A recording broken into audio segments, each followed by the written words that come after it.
Alright, in the garage. So I start drilling the hat and trimming stuff. So let me flip.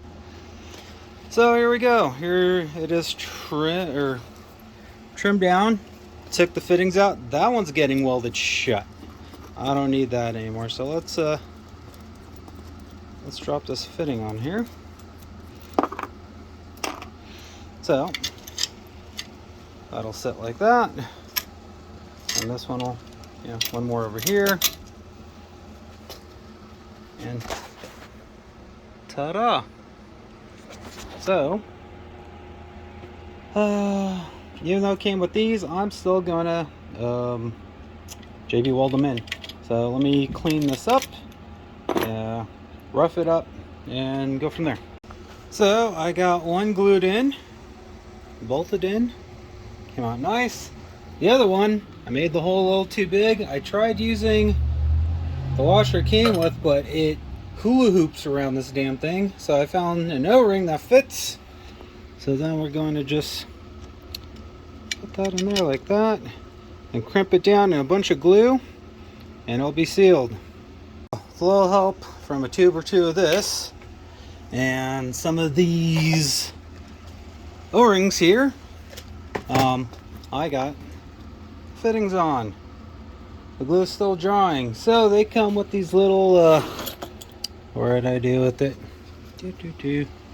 These guys. But when I started cranking it down, it just pulled right through. So I put some O-rings to fill the gaps. A lot, well, not a lot, but enough to make sure it's sealed. I welded up that last hole over here and ground it down. I'll probably throw a little epoxy on there before I paint all of this on the outside, not the inside, because that's pointless. I still gotta make my drain tube, but I just threw a piece of hose on there, so it is understood what's going on here. So fuel goes up, goes out.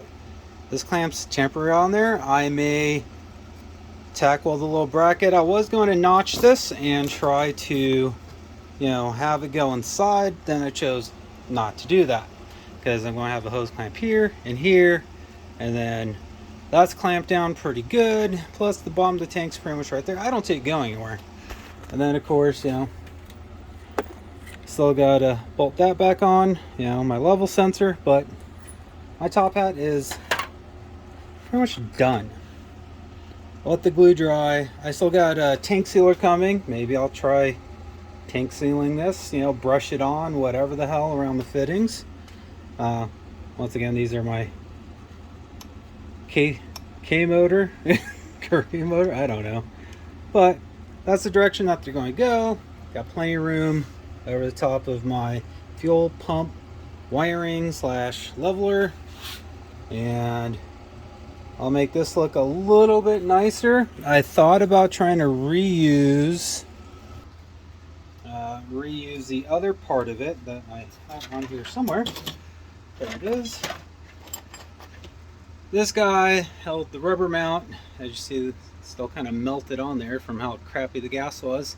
And then, bolt onto this return tube. Well, my return tube is now on the other side. I don't see the point of welding this leg on. I will make maybe something like that piece to hold the hose clamp, little straddle that goes over the back of it, or just drill it and you put a pop rivet. Give me an excuse to buy a pop rivet gun. I'll pop rivet it. What the hell?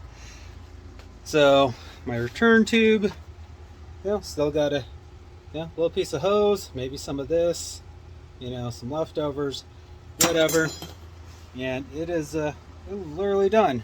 The tank looks better. I smoothed it out, worked the contours. I'm sure there's a video clip somewhere in here about that, but other than baffling the tank, it is done. So let's flip this around.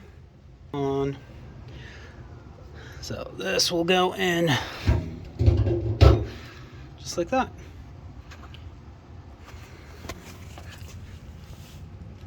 Actually, it's facing the wrong way, but yeah.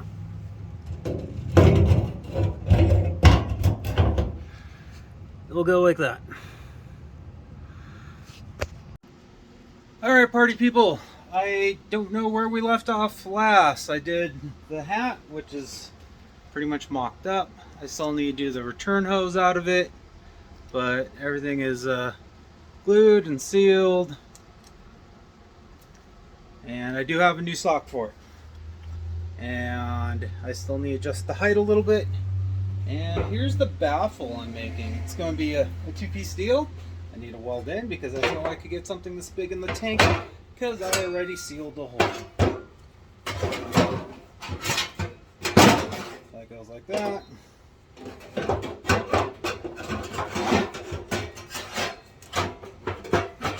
That goes like that. And I flip the camera around. And as you see, it will sit something like that. I move all this stuff, see if I get this flashlight in here.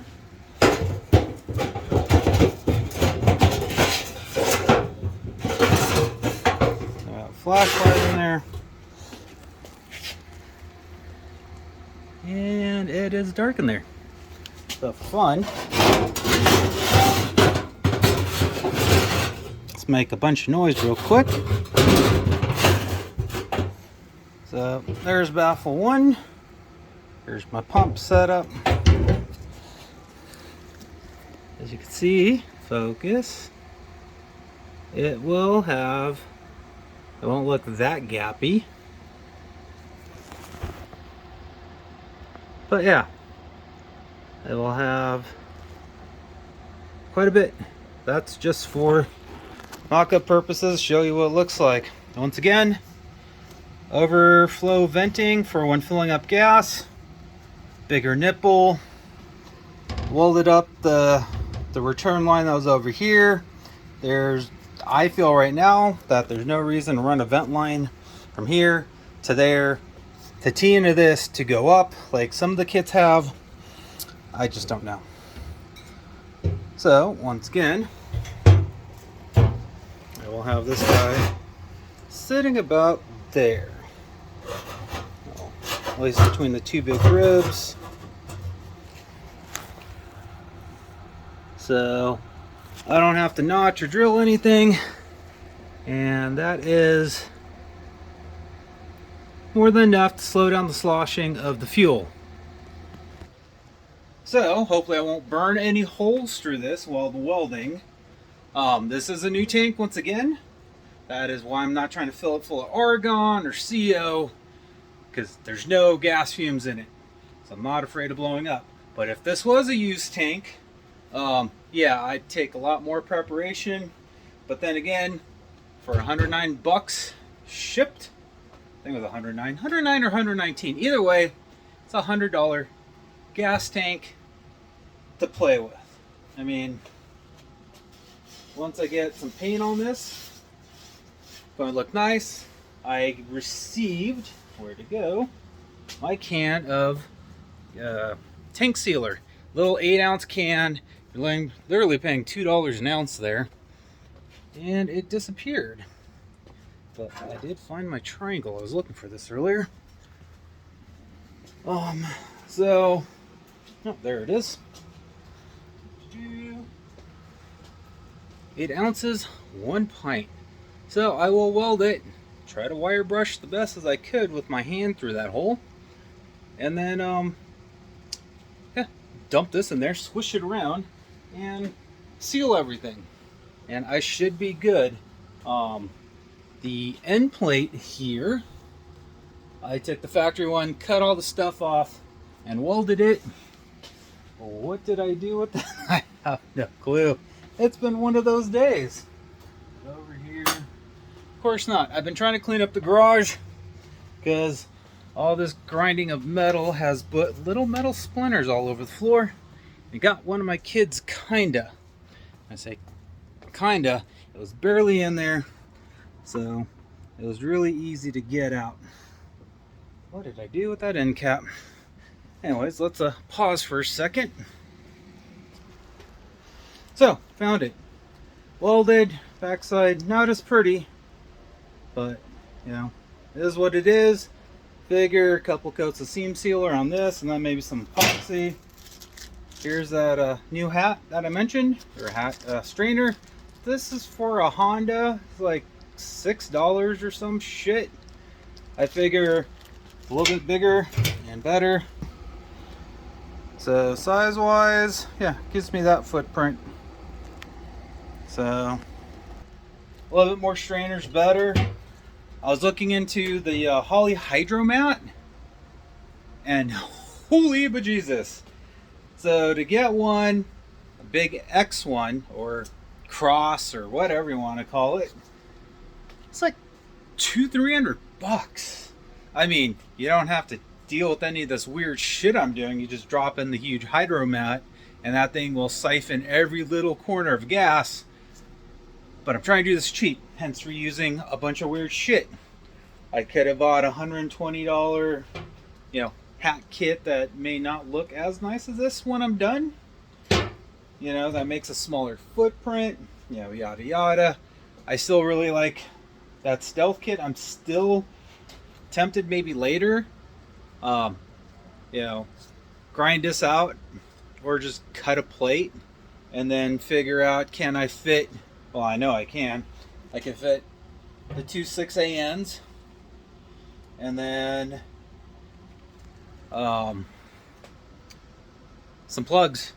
I'm going to have to bring power into this and then, just smooth off the top of this, because I got a welder. Can't say I weld that great, but I can patch holes and make sure shit doesn't leak and not fall off the car so far, knock on wood. So that is where we at. New strainer.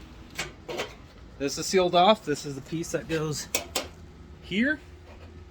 Yeah, it would have been nice to done the nipples and all the electrical down there, but I am not trying to hack out this electrical fitting. Plus that takes up a good portion. Those pins aren't the biggest, but for right now, I think I'm okay. I mean, if I need to, I'll run a relay kit up to this point, kind of like they did on the old 0304 Terminators and whatnot, because voltage drop and whatnot. But right now I'm just running the Miata motor to make sure the car drives straight, and then we're going to go from there. If it drives straight and I feel it's worth spending a bunch of money, Moto Automotion TV,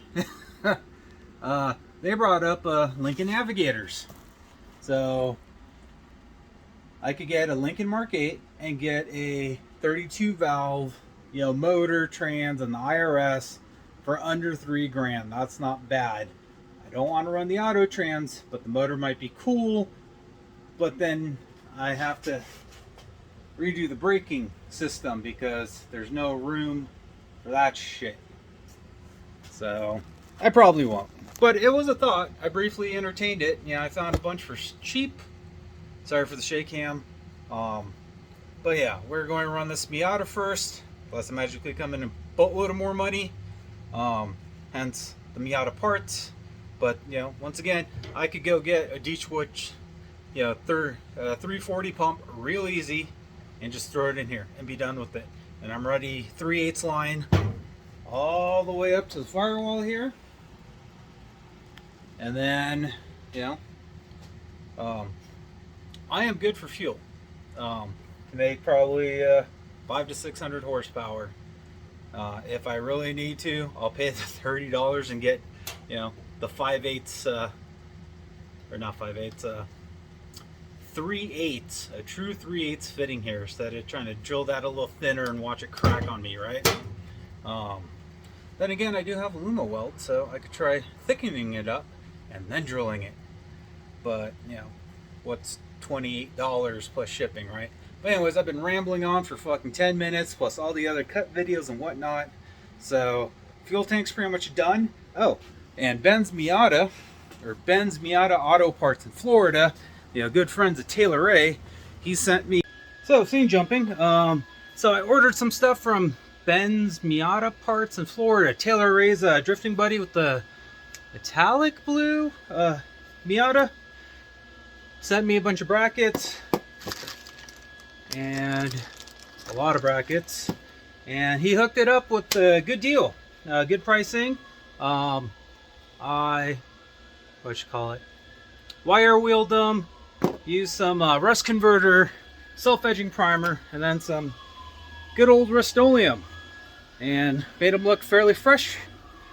And now let's look at the tank that I just welded. So, never said my welds were pretty, but there we go. It is in. So I have gapping where those ridges are, and then in the back itself, there's a big gap. So when I slam on my brakes, all the fuel will flush backwards and then go back into the wannabe swirl pot gizmo. So that's the baffle plating I came up with, that I'm running with.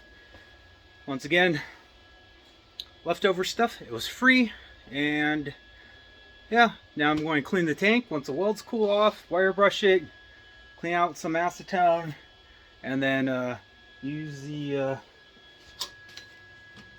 tank sealer here. Seal up in case I accidentally burn through. Doesn't look like I burned through.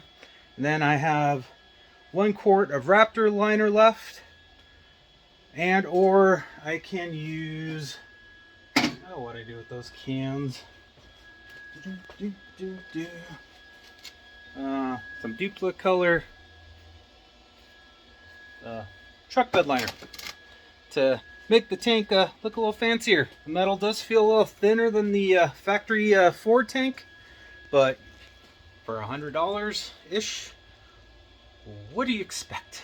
So yeah, scrub it, wire brush it, clean it with some acetone, and then use the tank sealer, tape up everything, pour it in there, squish it around, paint this guy with the tank sealer for shits and giggles, and then yeah, put the tank in. I also got the hose clampy gizmos to hold the rubber lines together. But that is what I'm up to. The tank's done pretty much. I got to put those brackets I got from Ben's Miata Parts or whatever from Florida, and then yeah, and then try to put the motor in. So once again, thanks for liking, subscribing. If you're new to the channel, 63 Falcon, 90 NA Miata, like from this half down, and then halfway through the car, and then out the back, and then we'll go from there with what kind of motor gizmos I want to do. I'm seeing a bunch of 1.6 turbo stuff, kind of tempting. I saw a 1.8 diff online right now, very tempting, but like I said, I like to get the car to run first before I dump any more money. So once again, peace out.